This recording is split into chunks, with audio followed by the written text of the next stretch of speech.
the big talking point was 7 touches at the weekend. Lukaku, you're out of the team. Didn't come off the bench last night, and the others got the job done. Yeah. Do you think Tuchel was sending out a message? Yeah, absolutely. I mean, outside of the result, it's the biggest talking point. Tuchel isn't the type of manager that if you deliver those types of performances, 2 touches in the first half and 1 was a kick-off. I mean, that is diabolical.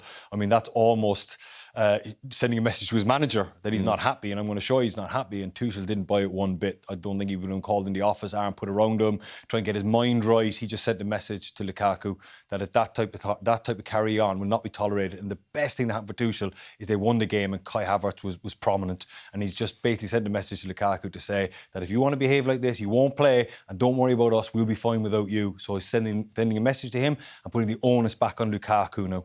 Brian, what do you think? Lukaku's in a very, very sticky position now. The manager, I wouldn't say he inherited him, but he was signed. I'm not sure the manager would have really wanted him, that he was the type of player he wanted, but the club wanted him. They'd had him before. They probably felt whoever's call it was, I'm sure Abramovich had a big call in it, probably felt they were guaranteed lots and lots of goals, the type of form he showed them at Inter the last 2 seasons. But it hasn't worked out that way. The combination doesn't work well. The combination and the style hasn't worked well. But he's got to work harder in the games and do his stuff when he plays the match. I mean, Havertz had more touches in the first 10 minutes than Lukaku had in the match in the weekend. That's just disgraceful. You got to run about.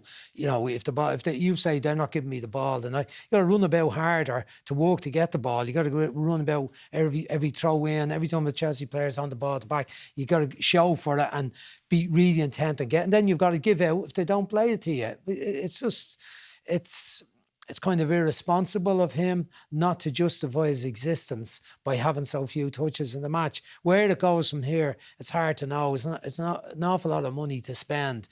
Who's going to have that sort of money to try and get him back out of it? But he's got to change, and he's got to do a lot of better. I'm sure he'd get chances again, chances to play. Well, whatever about him, does Tuchel now stick with what he's done? And if he does so, given what pretty much the same players did last year, albeit his injuries with the wing-backs, of course. Reece James is coming back, though.